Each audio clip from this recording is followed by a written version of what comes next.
Hi guys, welcome to my channel. Today we are discussing Insecure Season 5, Episode 2, Growth. Okay? And so, where we last left off, Episode 1, we saw Issa, Molly, and their friends at a school reunion at Stanford. They were still a little bit awkward with each other, and they were still trying to get back their relationship. We also saw that Lawrence picked up Issa from the airport and that they had a strained relationship, and ultimately Issa did decide to um, not have their relationship continue they because he had a baby on the way. So at the beginning of this episode, we see them begin with Issa kind of just going through the motions. She's like, the alarm is waking her up. She's hustling. We're thinking, okay, we're going to see how Issa builds her brand, how she like hustles and gets, it's probably going to be a struggle. And, to get to what I felt even from last episode, that she's going to build a successful brand. And ultimately, what we end up getting is Issa is not Issa, but the show time jumps 1 year later. And I was kind of shook because I really kind of thought that the direction we were going to go, the growth period was going to be like right after all the events that we just saw. So I thought we were going to see Issa building her brand, Molly going through her little transformation to be a better friend, um, better within herself, to be able to have better relationships, not only with Issa and her friends, but also with the opposite sex and also their other friends, Kelly, um, and even Lawrence, kind of growing through these periods, because we know a lot of changes were going to come. Ultimately, we didn't get any of that. We hopped time 1 year later, and we see Issa and Molly being woken up by their alarms. They're both vibrating, one with teeth and the other way. But we see that Issa has built a very successful brand. She's got 10,000 followers on her block IG. Um, we also see Molly has cut her hair, and she's already made this transformation. So we've time jumped, and all the growth that happened off screen, and we're in this period of basically, for these two people, renaissance. So Issa's successful, Molly's a different person, and now we're seeing the journey of what happens after this, I would say, their growth period.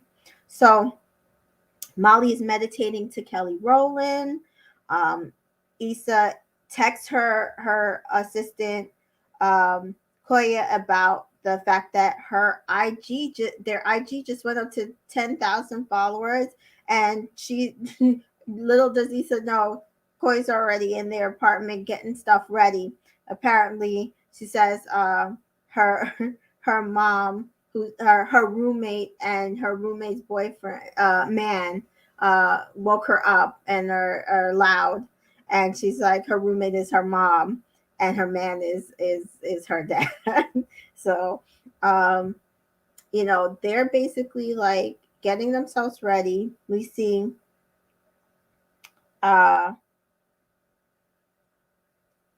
Molly is at a meeting. uh she's like in her firm that we saw last season, same firm.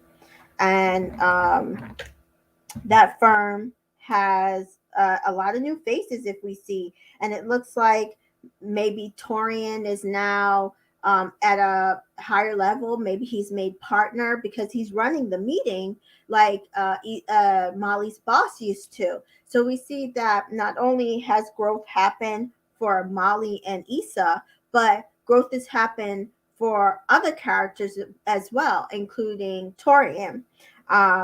So Molly texts Issa after agreeing to help out with the company retreat.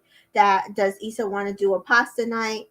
Issa sends back a Lady in the Tramp gift to confirm that, yeah, let's do this. Issa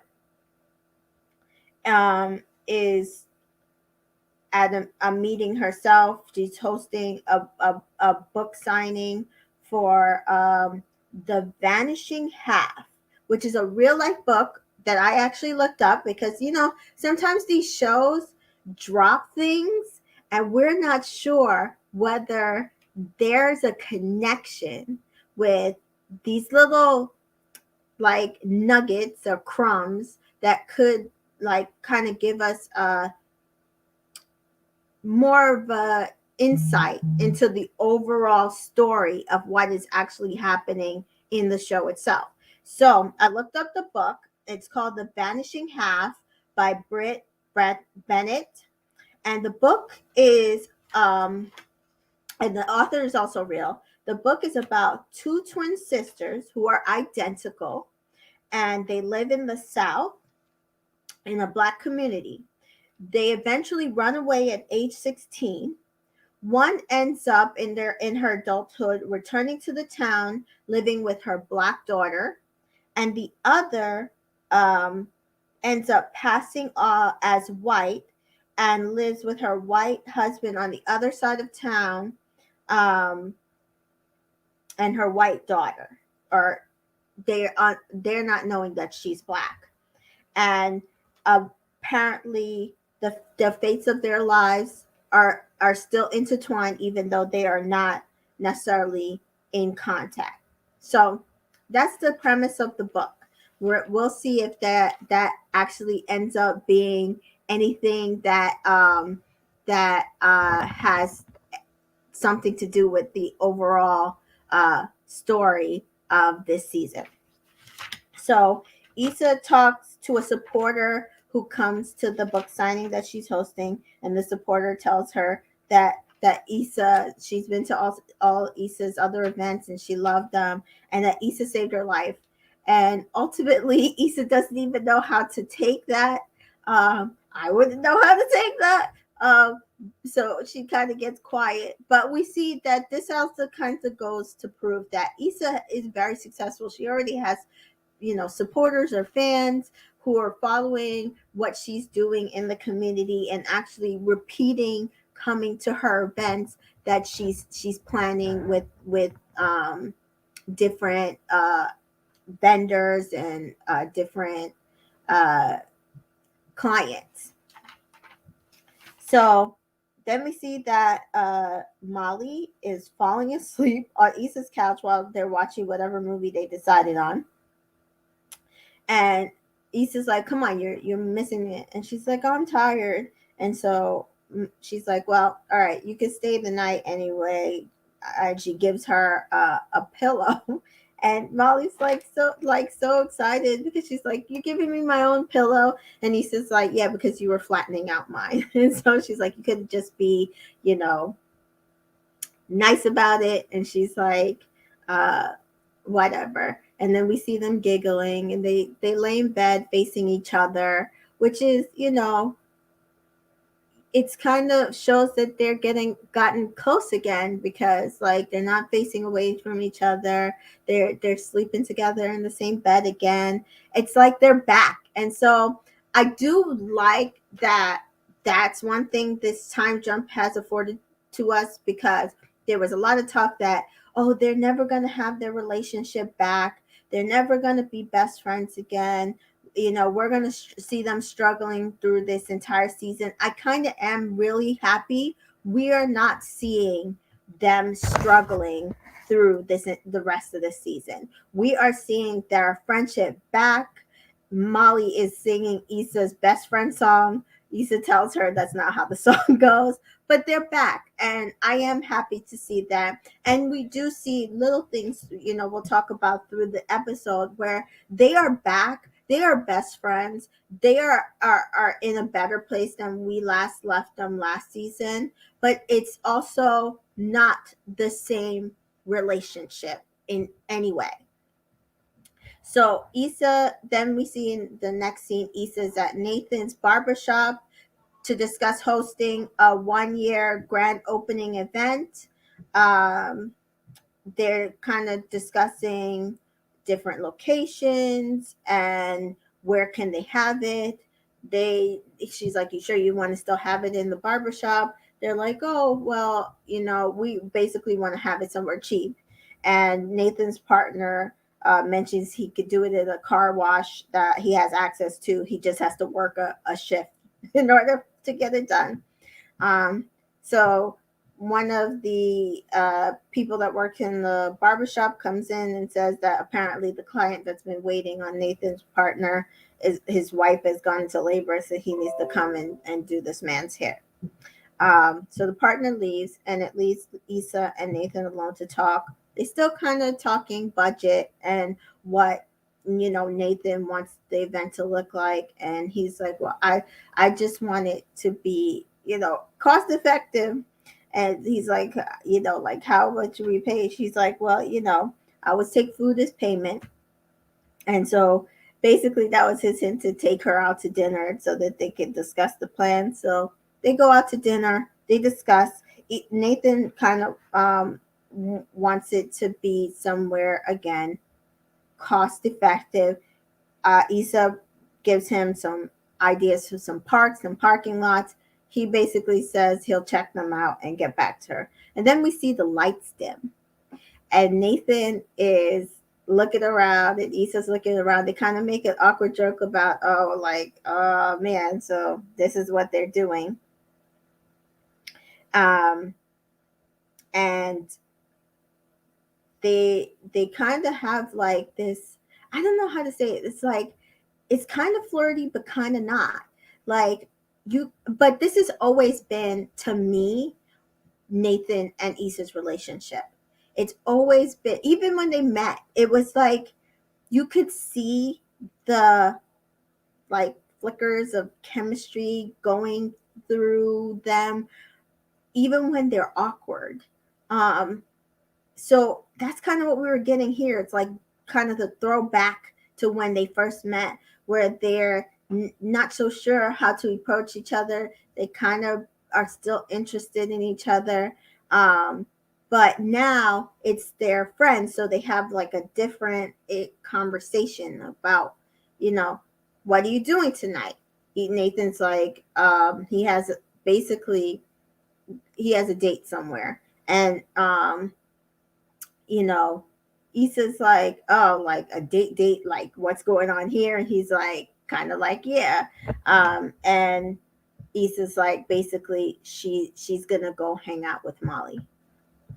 Hi, Brandy. Yes, I agree. Like, that is the one thing I really like about Nathan. They have really good banter going on. And so it's like so hard not to ship them. I know that a lot of times they're thought of as just friends, but I'm also the type of person who believes, like, if I'm in a relationship, I'm not necessarily want to be in a codependent relationship, but I want the person to be my best friend.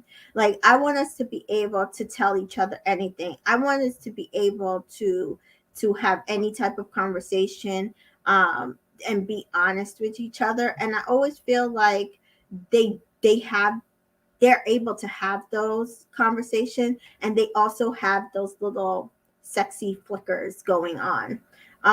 Where they end up kind of going off the rails is always, they just don't ever seem to be at the right place in their timing to be with each other.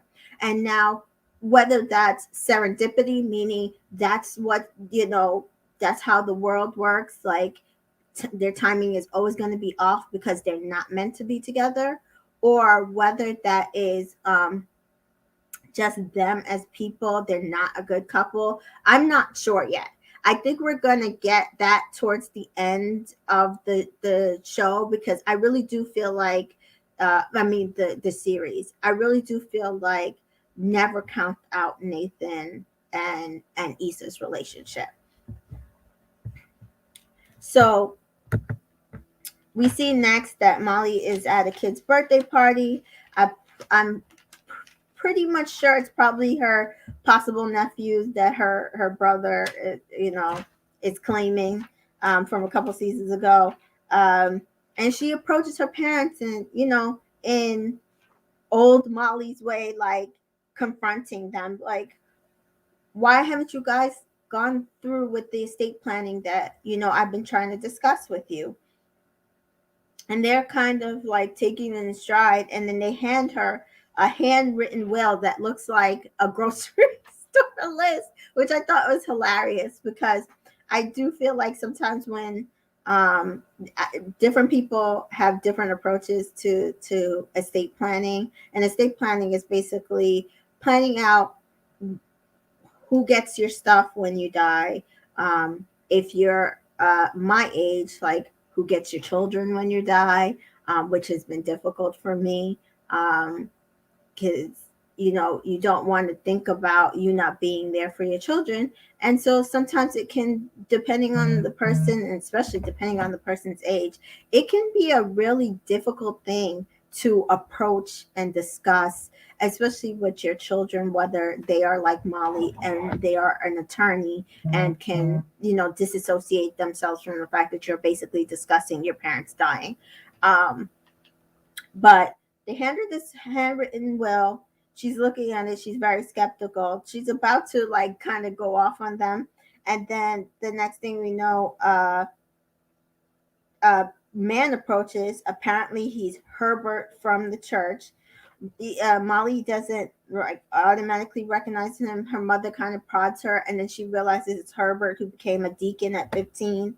And apparently now he's helping to run the church, and especially with the youth. And he turns trap songs into gospel songs for kids. So we see that it's kind of like Molly's mom is trying to set them up, nice young man from church. Molly's kind of like not here for it, but she kind of discusses it with her in the kitchen, like what's going on. And her mom is just afraid that Molly's going to miss her window of childbearing. I felt like it was her window of childbearing. Not so much her window of dating, but like the way she was saying is like, it's going to take you 2 years to find a man, then 2 years to get married, plan the wedding and get married and get engaged. So it's like adding up to like, oh, you're going to be so much older trying to have children. Molly just kind of tells her mom, like, I'm not into dating right now. I'm focused on me, getting me right. As we saw in the beginning, she's meditating. She's been hanging out with Issa, and it's not the same way that they used to hang out, where it's kind of like, to bitch and moan. They're having, good conversations, and they're having a better relationship. So she doesn't want to rush back into dating.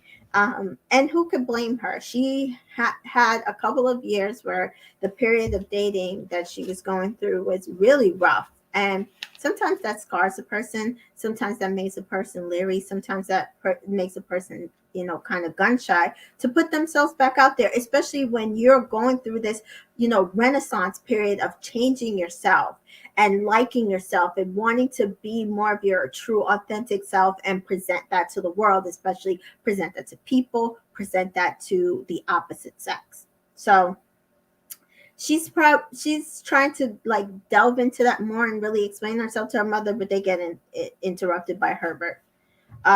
So then next thing we see is Issa and Koya presenting to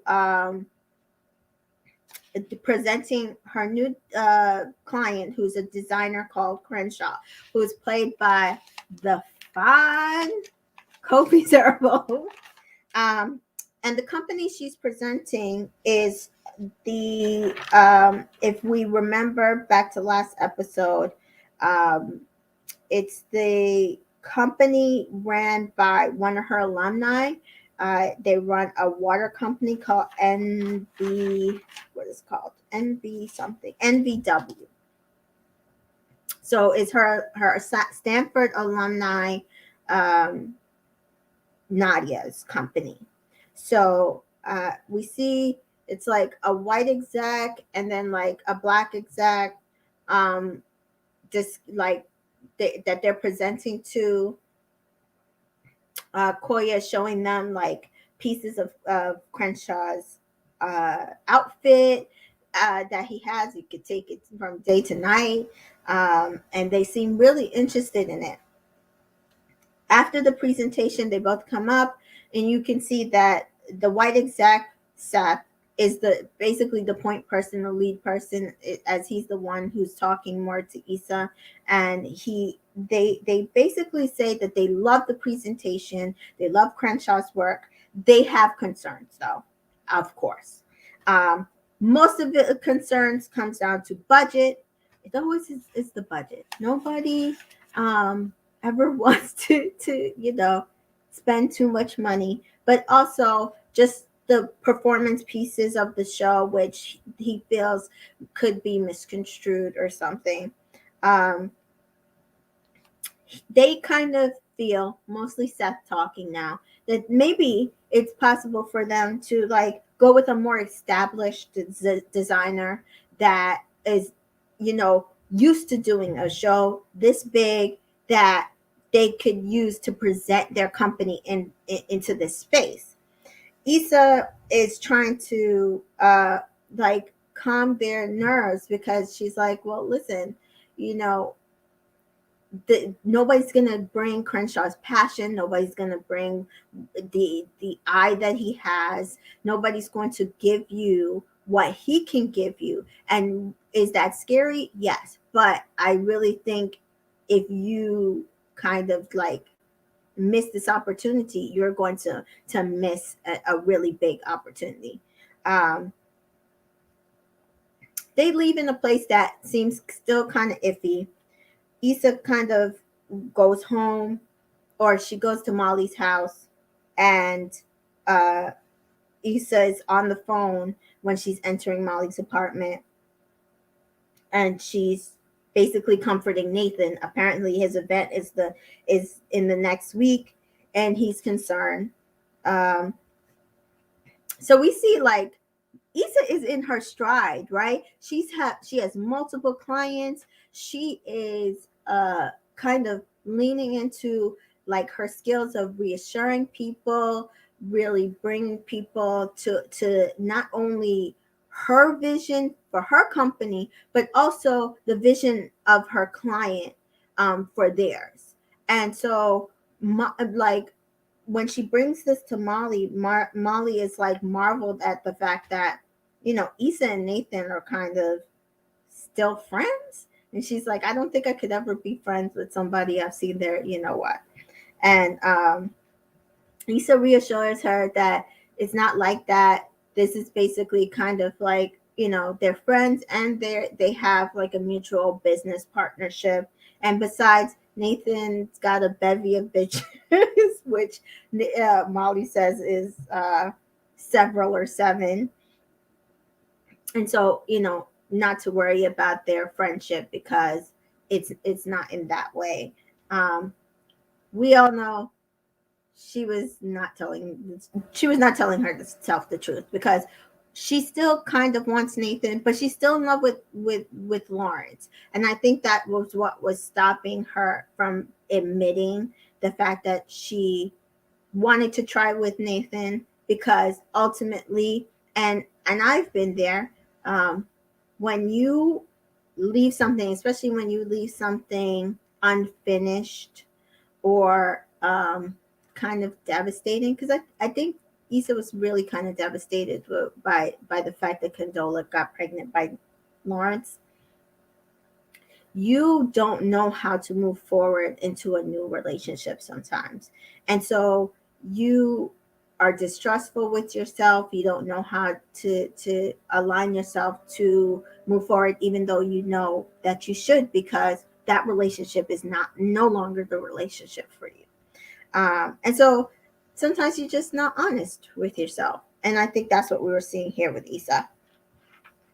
Then they kind of discuss Seth's concerns, and Issa points out that, they're like, oh, they want to go with an established designer because Crenshaw hasn't had any, experience. She's like, but how are we supposed to get experience when we're not given the opportunity? We just need the opportunity. And that is one thing I do love about this show, is it shows so much how just giving someone an opportunity, especially a person of color, especially a Black person, opportunity to do their thing, can be such a big thing in the person's life to move them forward. We see it with Nathan and their barbershop. We see it with Issa and the block party. We're going to see it with Crenshaw. So, yes, is it scary? Can you be skeptical of whether it will work? Yes. But especially when it comes to somebody having creative talent, sometimes they just need that opportunity for the world to see them in order to make them shine. And I'm all about that, as you guys know. Molly, though, makes a suggestion that why doesn't Issa discuss her own concerns with Seth's concerns to Nadia, since that's the connect that she has, and also it's Nadia's company. Issa says that's a good idea, and she's like, she's in town, so she'll connect with her and have that conversation. Molly's mom starts sending options for Molly to date, and it gets awkward. So Molly decides, well, listen, maybe it is time for me to put myself back out there. So she hits the dating apps. And can I say, if you ever been on a dating app, you're shaking your head like me right now, because, woo, child, some of them can be very rough. But with Molly, we see her biggest thing is answering those little question boxes. What does she want? What is she looking for? And some of them have already been filled in from when she was on the dating app before. And it kind of just like hits her, like all the stuff that she was doing when she was dating the last few years. The memories start coming flooding back to her. She sees her past dating history with Jared, with Jadena, with Andrew, and she realizes how much she was doing a lot. And again, goes back to the name of this episode. That's growth, because for Molly to acknowledge that, yes, while maybe those men were not the men for me, I was self-sabotaging. I was sabotaging my relationships with them. I was sabotaging my ability to have a good dating life. And maybe hopefully she understands this, while she should not lower her expectations, she also has to be more open to other humans and how they are as people in order to accept them in her life, for her to be accepted. So I'm hoping that that's what she realizes, and I'm hoping that she doesn't like kind of go full opposite and try to not, have any standards, because that's not the way to do this. So next we see Issa's meeting Nadia for brunch or for breakfast with a big old steak. And the next thing she knows, they put down another plate of steak. And just as they're getting ready to have their conversation about Issa's concerns with that, concerns. And Seth walks in, and we're kind of like you thought you were going to get over face.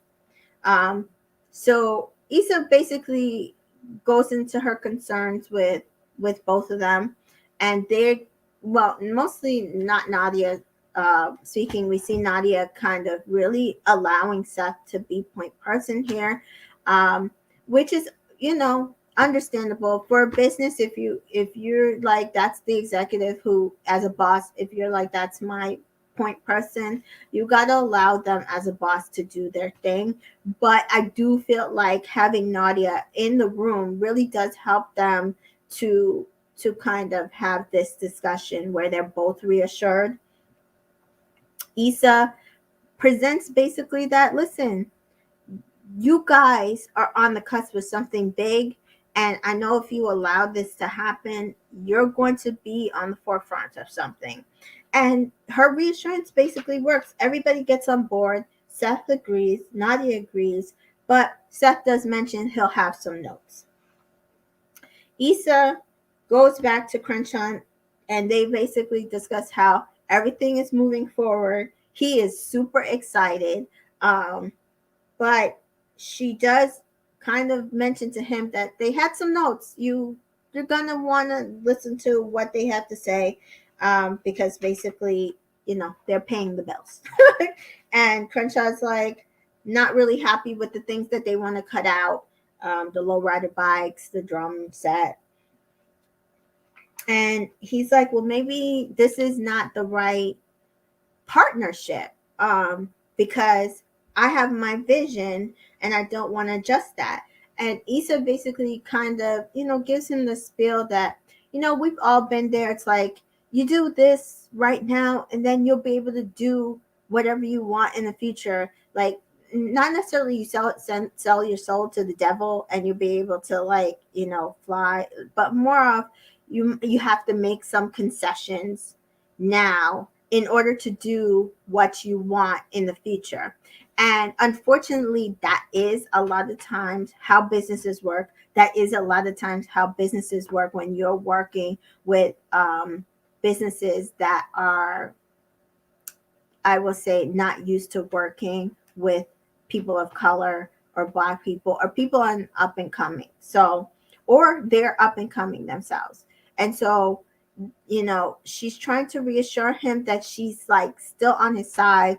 She's still here to allow his vision to shine, but in making sure that the client, that the vendor is happy with what he's about to do and pays the bills. They do have to make some concessions.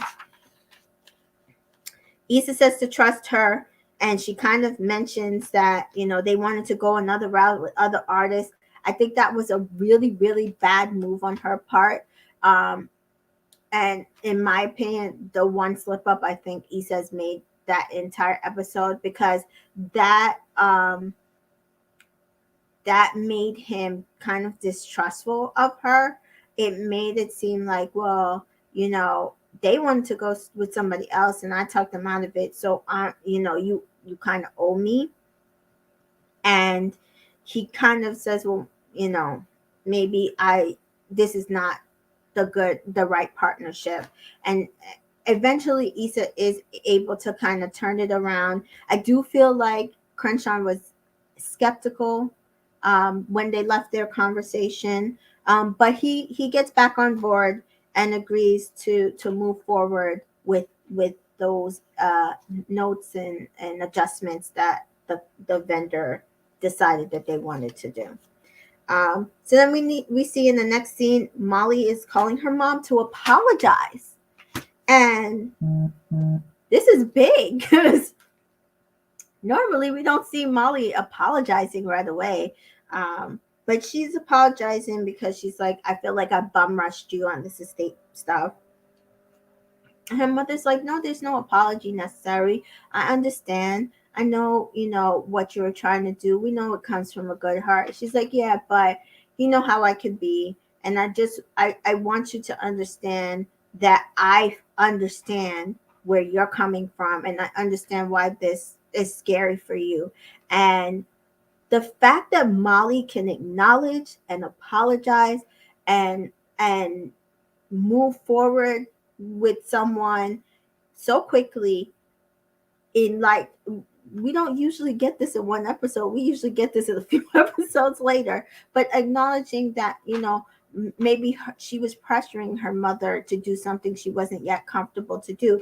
And I think it was also reflective of, she was kind of feeling pressured to get back on the dating, and she didn't feel like that was something that she was ready to do, but she also did it. And so by reassuring her mother that she understands her feelings, she understands why it was scary, it actually got her mother, to be back on board and say, it's hard. She did not want to do it, but she knows Molly's right, that she's going to have to basically plan her will and her death. So the next thing we see is Molly walking in to Issa's event looking amazing. I loved her outfit. I loved the little chain shirt that she was wearing. It was pretty good. And she's walking in with a Dasani. Like, why? Hello. Issa's vendor is a water company. Issa quickly takes the bottle, throws it out, because she's like, hello, we're NVW now going forward. That's the water that we're drinking. And this is one of the places where I just saw a big difference with how Molly and Issa's relationship had changed. Instead of walking in skeptical of the way that Issa, was running her event, or trying to like kind of take over. Do you need help? Do you need this? Is there something that you want us to do? Or need to do? Because she usually came from a place where she's like, oh, Issa don't got her crap together, so I know she's gonna need me to take over or to pitch in or to do it for her. She came in just purely excited for Issa, and she expresses that she's excited for Issa, and I love that. And I love that their relationship has evolved in that she does not feel the need to be that way with Issa anymore. She can just come in, relax and excited, and support her friend like she should. And I absolutely love that part. Then we see Koya rolls up with a status report to Issa, and Molly says hi to Koya, and she looks at Molly, takes out a metal scanner, scans Molly, and says, and walks away. And Molly mentions that she's like, oh, does she still think I had a gun at the block party? And she's like, I did it. And Issa's like, yeah, you did. And it's like a little joke between them now, which is like also like, how far have they come? Because they can look back at the block party, which was like this big, huge rift between the two of them in their life, and joke about it and laugh about it. That part was funny. Because remember, Issa was kind of upset because she felt like Molly had messed up the end of her block party. But we see now that it's just like a moot point in their relationship. They've moved forward. So then we see that YouTube reporter where she records all this stuff and it never actually ends up on YouTube. And she basically forces Issa's hand to interview her, and then tries to take I will say some sort of credit for Issa's work, saying, oh, you've taken my notes. I see the difference in your work. While they're on camera, Issa notices Koya like kind of trying to get her attention, and she knows that it's their signal for when something is crazy is going on. So she tries to like back out of the interview without just like tipping off the girl, and heads to Koya, and Koya's like, yeah, we got a problem with Crenshaw. And so they go into the back of the runway show, and she notices the low rider bikes and the drum the drum line, and she's like, wait, these are all the things that I cut.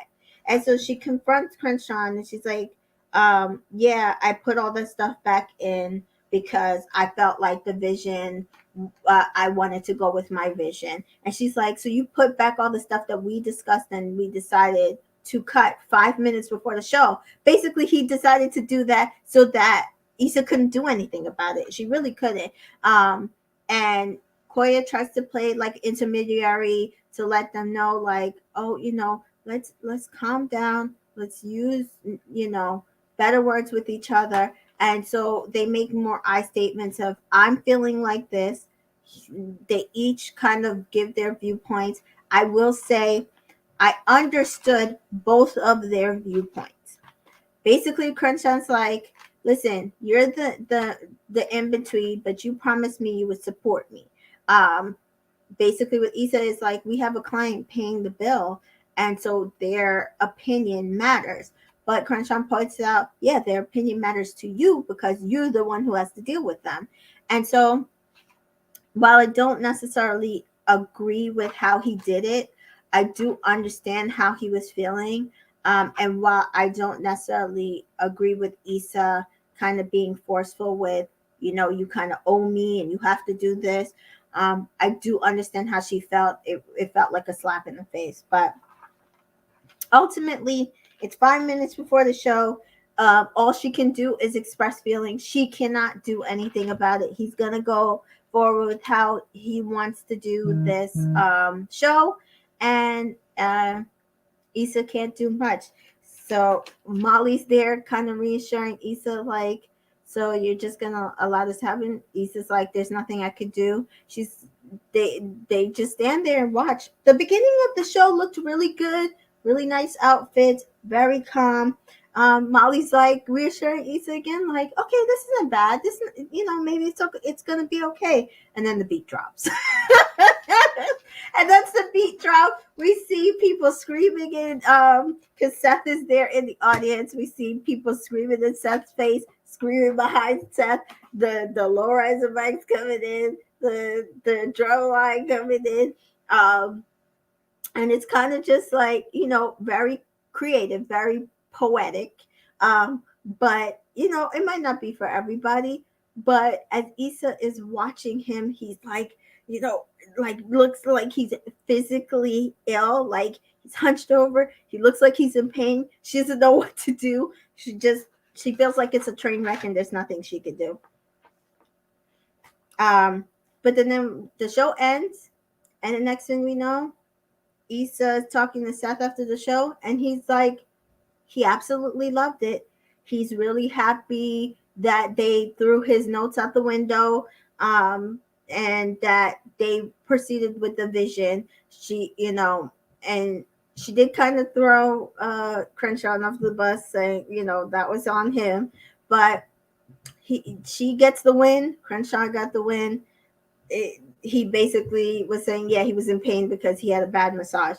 And this is why I don't do massages unless they are hot stone because they can be painful. But he leaves. Crenshaw and Issa like kind of give each other the eye. They're still pretty salty with each other. I just feel like neither one felt like each one was supportive, but sometimes that happens in business. You have either miscommunication or somebody does something and it doesn't go necessarily as you planned it to be, and so we'll see if they can move forward with their business relationship, especially if this event was successful, whether or not they agree with how each other handle things. If it was successful, it's a win for both of them, and they probably will move forward. She texts Nathan at that point. I think just Issa she just wanted to have some comfort. And like I said before, Nathan and her just have that relationship that they're able to like really like see eye to eye on things. They comfort each other. They're there for each other. they just have that relationship where they just have a bond that is unexplainable, um, beyond a male and female relationship, but as true friends.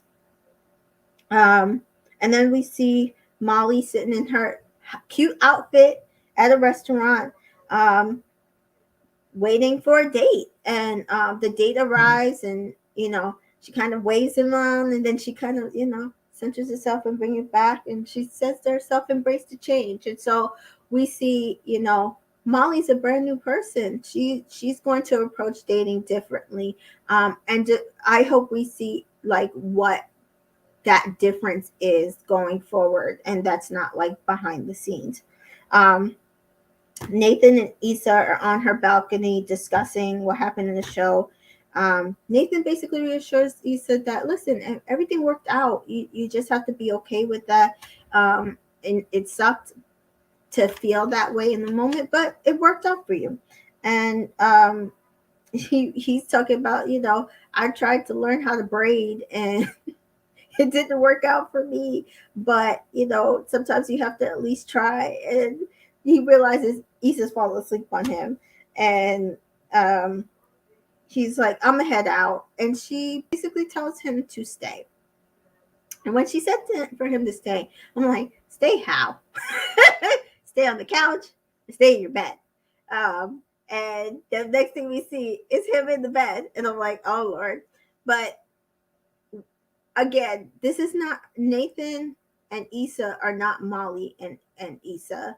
Um, and so this is always going to be that one little difference in their relationship.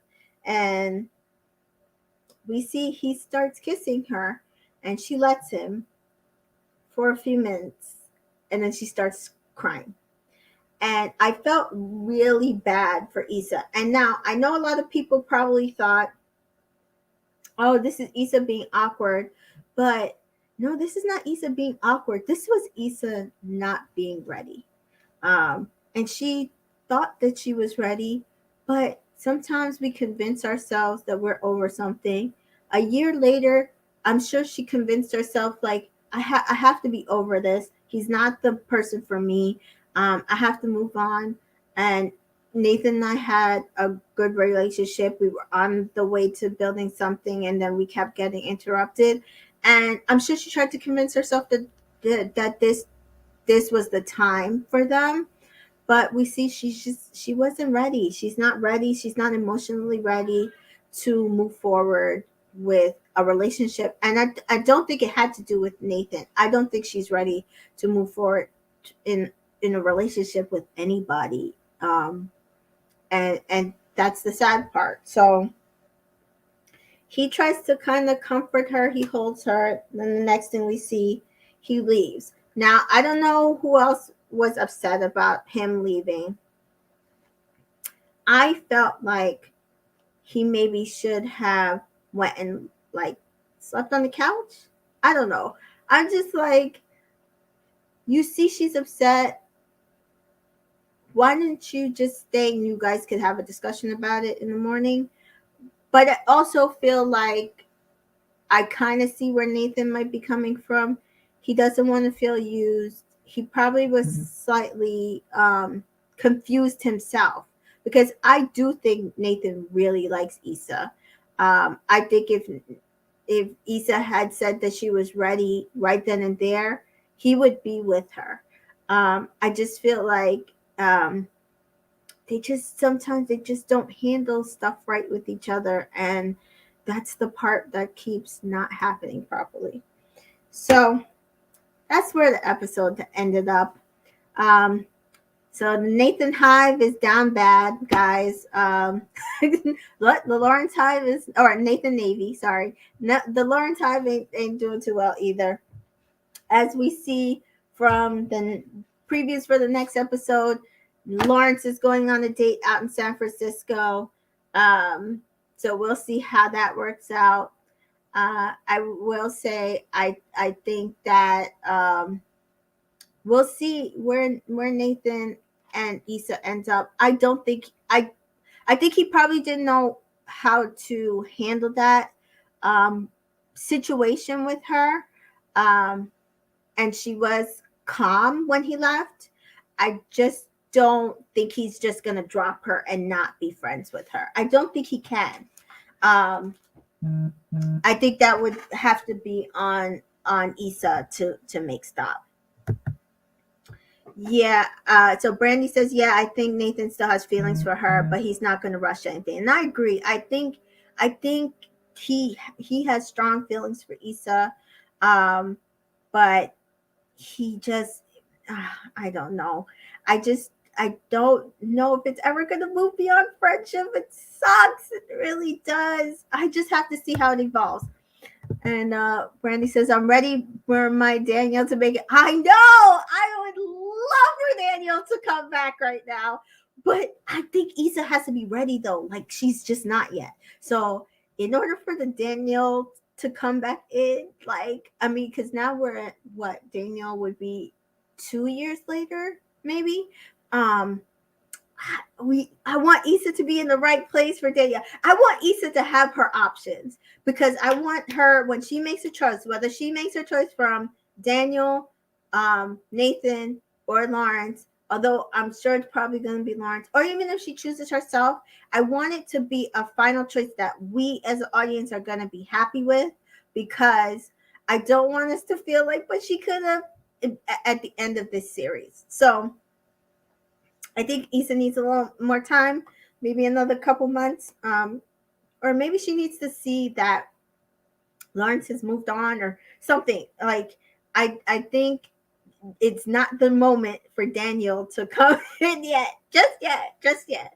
But I would love for Daniel to make an appearance because I do love Daniel. So that is it for the episode, guys. I don't know if anybody has any other comments, but I'm still really loving the season so far. I thought when I saw the time jump for 1 year, I was like shook, so shook. But I really do like what's shaken out. Prentice Penny, who's one of the writers and producers of the show, or he might just be a writer, he said that they didn't want us to see Issa struggling anymore. They wanted us to see Issa in her success period. They wanted us to see her move forward. And I really love that. And I really love that we get to see this. We get to see, because I listen to some podcasts and I listen to some other YouTubers, and they were like, oh, they're never going to be friends again. We're just not going to see that. One said, oh, Molly's going to move away before their friendship is solidified. And so even now we saw, like, even if Molly does move away for another job or whatever, her and Issa never going to not be friends. They're never going to not be best friends. And so I love that for them. I love that for us, because one of the best things about this show has been the friendship story between Molly and Issa. And even Prentice Penny said that. He said, really and truly, because somebody had said that Molly and Issa are the soulmates of this show. And Prentice said, yes, really and truly, that the love story kind of is Molly and Issa, and we see that. That's always the story that we go back to. Always the story that we fall back on, even when they're upset or mad or something happens. We always come back to this friendship that is the bond and the core of this story, and then everything else kind of revolves around that. And so I am glad that we got this time jump and we are seeing them back, and not back to where they were, season 1, season 2, season 3, season 4, but back to their friendship. But it's a new friendship, a better friendship, a more cohesive friendship. So I love that that's what we're going to see, because I think as they grow, there's growing pains. So they're gonna have issues that are gonna come up. But what we have seen, that the best thing is when they go through their issues, go through their growth periods, their friendship and their friendship support is what makes them able to get through. So we know that Issa's probably going to have a lot more issues with moving forward than she probably thought she was. She's going to need Molly's support.